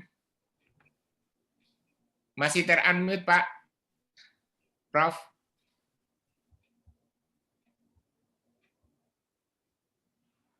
Ya, monggo Prof. Ya, sudah. Ya, terima kasih. Assalamualaikum warahmatullahi wabarakatuh. Terima kasih Pak Afid, terima kasih Pak Kandidat Dr. Albert Aris atas perkenannya memberikan materi sore hari ini menyangkut konten Omnibus Law. Bidang sisi tentang, ya kita pemidanaan daripada pengusaha terhadap pemberian pesangon. Buat advokat kita enjoy saja, apapun undang-undang akan dibuat, tetap akan menguntungkan kita. Nanti yang membela buruh, gigih memperjuangkan pidana terus bisa diterapkan. Kita yang membela pengusaha, gigih bahwa itu tidak bisa diterapkan karena ada faktor-faktor lain. Kira-kira seperti itu. Terima kasih atas ilmu yang diberikan kepada kita semuanya. Mudah-mudahan kita semuanya diberi kesehatan, kesuksesan, kebahagiaan, dan terwujud segala kebutuhan baik di dunia maupun di akhirat kelak. Amin. Terima kasih Pak Wid. Wassalamualaikum warahmatullahi wabarakatuh. Salam hormat dari Bali, Kintamani. Terima kasih. Waalaikumsalam warahmatullahi wabarakatuh. Selamat sampai tujuan Pak Ketum, dan juga mohon maaf sekali gitu tadi sudah mengganggu waktunya untuk kami di seluruh Ferrari, dan juga mohon Pak, terima kasih juga ke Pak Albert Aris, silakan untuk diberikan closing statement terkait dengan Ferrari webinar kali ini. Monggo waktunya kembali dipersilakan. Ya. Terima kasih Pak Hafid. Mungkin sebelum saya memberikan closing statement, apakah ada pertanyaan lagi yang lain yang mungkin sekiranya bisa didiskusikan hari ini? Mungkin dibuka satu pertanyaan kali Pak ya? Iya, boleh. Silakan. Yang ingin bertanya, rekan-rekan, ada yang mau bertanya ke Pak Albert Aris? Pak Albert siap sampai jam 7 malam. Silakan. Mungkin Mbak Mona Lisa? Luar biasa kan. Mbak Mona Lisa atau Mas Rizky Febrian? Silakan Bu Mona Lisa yang jika ingin bertanya. Atau Bang Yoven Hendri? Oke, mungkin saya ngambil penanya terakhir ini. Silakan Bang. Ya, ini kebetulan tadi pagi ada kawan. Oh ya, perkenalan. Saya Yonven, peserta PKPA yang dilaksanakan di G7 Kemayoran yang juga pematerinya Bapak Albert itu. Pak Albert Aris waktu itu saya ingat kali, waktu itu masih rambutnya masih agak plontos kalau nggak salah waktu itu. Iya. Hari ini gaya stylenya agak berbeda, makanya saya kaget aja tadi lihat pangling gitu kan. Pak Albert, kan kalau secara keilmuan Pak Albert udah pasti lebih tinggi dari kami-kami yang baru ikut PKPA tahun lalu sama Bapak kan itu. Kebetulan tadi pagi ada rekan yang datang ketemu saya. Jadi ada sedikit permasalahan terkait pekerja di sebuah hotel yang belum sampai 1 tahun tapi dirumahkan karena telah melakukan kesalahan, bekerja lebih kurang 10 bulan. Apakah si pekerja tersebut berhak menuntut uang pesangon? Karena dia dirumahkan karena kelalaian dia sendiri yang tidak melaksanakan SOP bagian dia. Mohon petunjuk pada Pak Aris. Terima kasih. Ya, ini di perusahaannya apa, hotel Pak ya? Hotel Pak. Baik. Jadi kalau hotel itu kan saya asumsikan berbentuk PT Pak ya, berarti ya. Betul, nah, betul. Kalau berbentuk PT, berarti kan kalau seandainya karyawannya itu lebih dari 10 orang, maka pasal 50 Undang-Undang 13/2003 menentukan bahwa harus ada peraturan perusahaan atau company regulation atau perjanjian kerja bersama yang dibuat oleh perwakilan perusahaan dan juga perwakilan pekerja, atau kalau ada serikat ya, perwakilan serikat. Nah, nanti peraturan perusahaan itu didaftarkan di Disnaker, Pak. Nah, peraturan perusahaan inilah yang menjadi dasar kalau orang itu mau diberikan peringatan atau warning letter yang pertama, yang kedua, ketiga, atau mau dirumahkan. Karena istilah dirumahkan itu tidak ada di dalam Undang-Undang 13/2003. Paling banter adalah istilahnya pendisiplinan, itu mungkin masih masuk akal dan bisa diatur dalam peraturan perusahaan.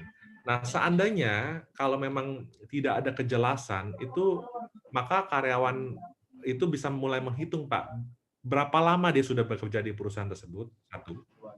Yang kedua, apakah dia pernah menerima surat peringatan dari HRD hotel tersebut.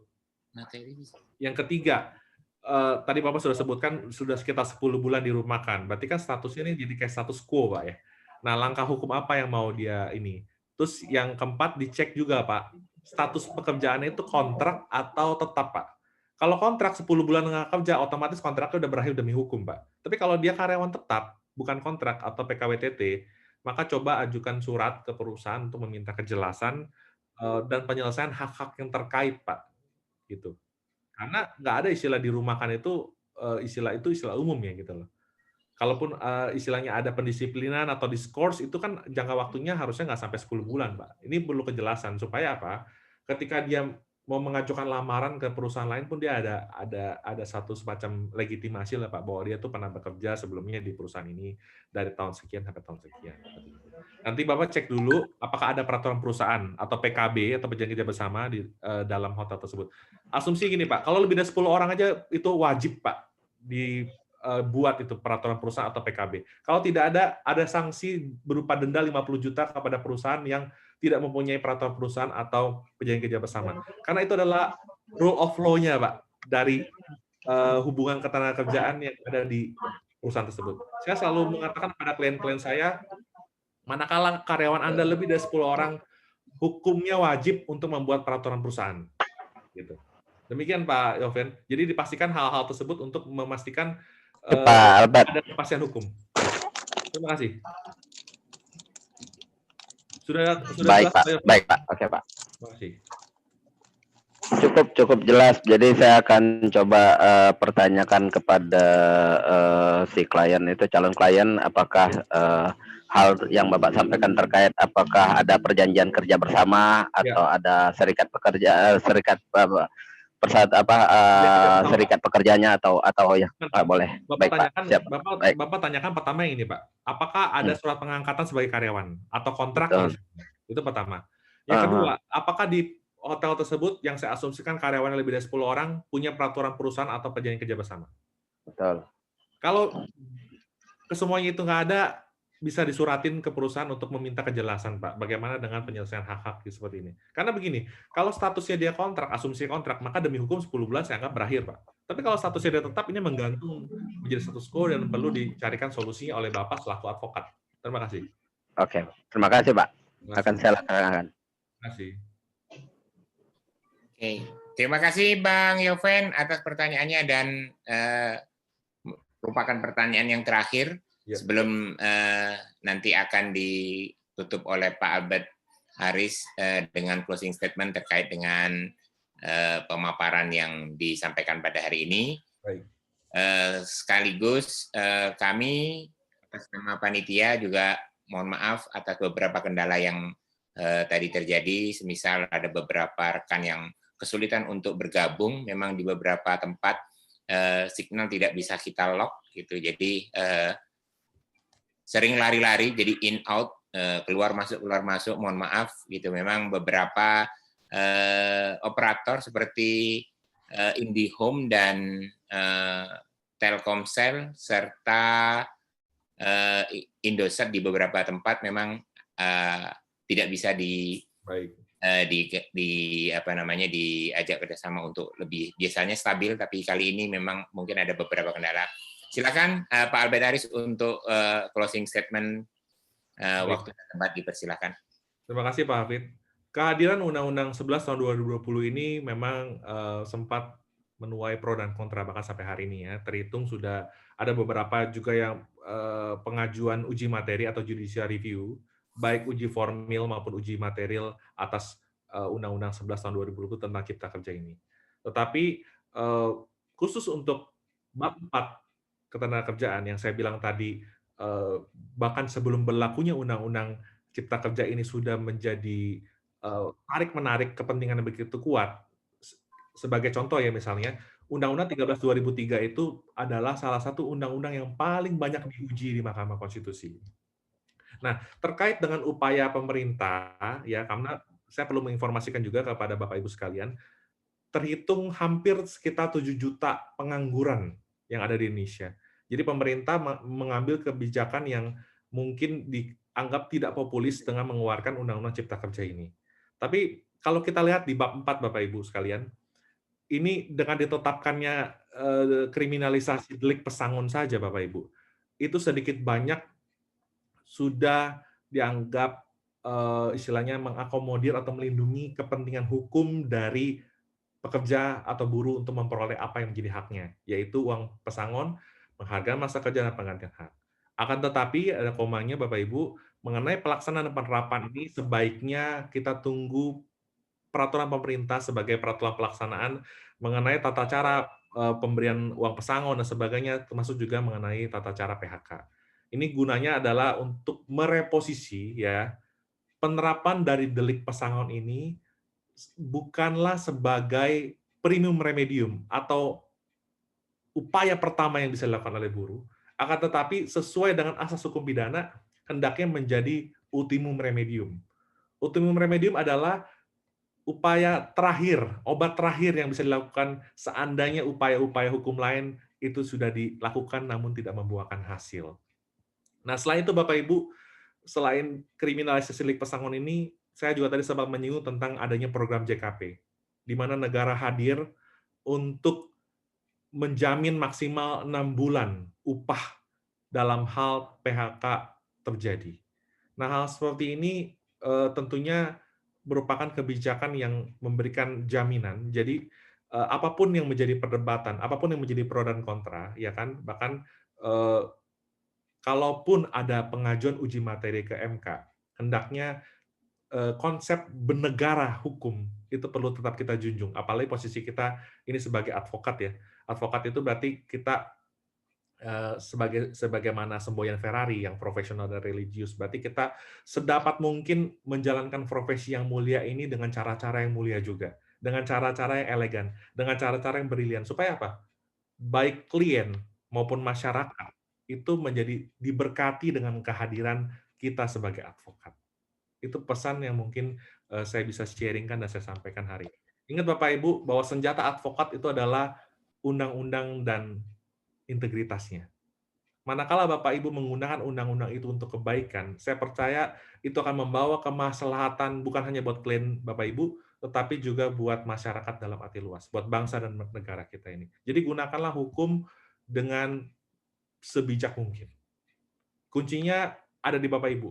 Entah Bapak Ibu ini membela pengusaha, atau Bapak Ibu membela karyawan, Bapak Ibu harus memposisikan bahwa yang Bapak Ibu perjuangkan adalah keadilan untuk klien Bapak Ibu sekalian. Bukan untuk sekedar memidanakan orang. Karena prinsip ultimum remedium itu adalah prinsip yang berlaku universal di seluruh dunia. Bahwa hukum pidana itu harus menjadi last resort, bukan first option. Ya, kita sebagai penutup juga saya mau mengingatkan, jadi lembaga pemasyarakatan kita ini Bapak Ibu, ya, ini bukan lagi kondisinya over capacity, itu istilah yang salah. Maaf, ada pejabat yang salah ngomong berbicara bahwa lembaga pemasyarakatan atau penjara kita itu over capacity, itu salah istilah itu Bapak Ibu. Istilah yang benar adalah lembaga pemasyarakatan kita ini sudah overcrowding Bapak Ibu. Saking sempitnya udah berhempit-hempit. Itu kasihan sekali narapidana di sana. Ya. Jadi idealnya hukum pidana itu harus menjadi last resort, bukan semakin menambah jumlah anggota atau member dari lapas tersebut Bapak Ibu. Sebagai perbandingan, di negara Belanda itu kejahatan-kejahatan yang sifatnya ringan, bukan serious crime itu sudah didekriminalisasi. Ini sekali lagi saya sampaikan bukan untuk mengurangi peran advokat ya, bukan. Tetapi kita sedang menuju ke arah sana dengan misalkan pembaruan di rancangan KUHP, adanya konsep pengampunan oleh hakim dan sebagainya. Ini memungkinkan untuk penyelesaian yang lebih beradab dan adil. Nah, jadi kesimpulannya, bahkan di Belanda sendiri itu penjara sampai kosong, Bapak Ibu. Nah, ini kan kita juga berharap suatu hari Indonesia bisa maju hukumnya ya, di mana advokat itu keberadaannya itu dihargai. Keberadaan itu sebagai officium de nobile itu benar-benar dihormati, direspekin karena keilmuannya, karena pendapatnya, karena pandangannya, karena keputusannya itu benar-benar membawa kemaslahatan buat orang banyak, bukan hanya untuk kliennya. Demikian yang dapat saya sampaikan Pak Hafid, semoga berguna, semoga bermanfaat. Nanti kalau misalkan seandainya, tadi kalian lihat di kolom chat pertanyaannya banyak sekali. Kalau seandainya memang belum, ini kita bisa buat sesi kedua nanti. Siap Pak Albert. Nanti kita akan bikinkan, siap. Ya ini kebetulan banyak sekali juga yang nitip pertanyaan ke WA saya gitu, chat private itu DM karena memang tidak bisa bergabung. Itu memang tadi yang tadi saya bilang ada beberapa kendala. Insya Allah nanti kita akan tanyakan ke Bang Albert. Saya sudah mohon izin sebelumnya, nanti akan saya minta share nomor kontak Pak Albert ke beliau, memang karena membutuhkan benar gitu. Jadi mohon izin sebelumnya, nanti saya akan berikan nomor kontak Pak Albert ke yang bersangkutan. Baik. Oke, terima kasih Pak Albert Aris atas. Terima kasih Pak Hafid dan rekan-rekan sekalian, tetap sehat, tetap laksanakan protokol kesehatan, jaga jarak, cuci tangan, gunakan masker. Semoga kita semua tetap sehat. Sehat selalu untuk Ketum dan Mbak Nevi, serta Bang Kores semuanya, serta semua anggota Ferrari. Terima kasih. Terima kasih Pak Albert Aris dan juga rekan-rekan. Alhamdulillah Ferrari Webinar seri yang ke-5, season yang ketiga pada sore hari kali ini, alhamdulillah sudah kita laksanakan dan sudah memasuki tahap sesi akhir, yakni adalah silakan bagi rekan-rekan yang ingin, yang belum mengisi, ada di chat room spesial kepada rekan-rekan yang silakan. Terima kasih Pak Albert Aris. Saya atas nama panitia, seluruh panitia dari Ferrari Webinar, mewakili rekan-rekan dari seluruh panitia mengucapkan terima kasih yang sebesar-besarnya kepada Pak Albert Aris yang telah meluangkan waktu dan telah membagi ilmunya. Ini sudah langsung ada permintaan nih Pak, minggu depan ditunggu jilid 2-nya Pak, katanya gitu. Oke, nanti diatur waktunya ya Bapak Ibu, sesuaikan dengan waktu Ferrari juga. Mintakan beliau waktunya. Mudah-mudahan bisa beliau ada waktu longgar, luang, dan bisa mengajari kita semua yang ada di sini. Bismillahirrahmanirrahim gitu. Dengan ya kita doakan beliau sebagai pemateri sehat selalu, banyak rezeki. Amin. Mudah-mudahan juga teman-teman baik yang di seluruh dari Sabang sampai Merauke mudah-mudahan juga sehat selalu, dan juga tak lupa jaga kesehatan dan taati protokol kesehatan yang sudah disampaikan oleh pemerintah kita. Sekaligus saya mewakili teman-teman dan panitia dengan ini mengucapkan terima kasih dan alhamdulillahirabbil alamin. Ferrari Webinar seri yang ke-5, season yang ketiga kita akhiri dengan bacaan alhamdulillah. Alhamdulillahirabbil alamin. Terima kasih Pak Albert. Terima kasih Pak Fit. Sehat selalu buat kita semuanya. Ya. Dan sekaligus bagi yang belum mengisi prestasi, silakan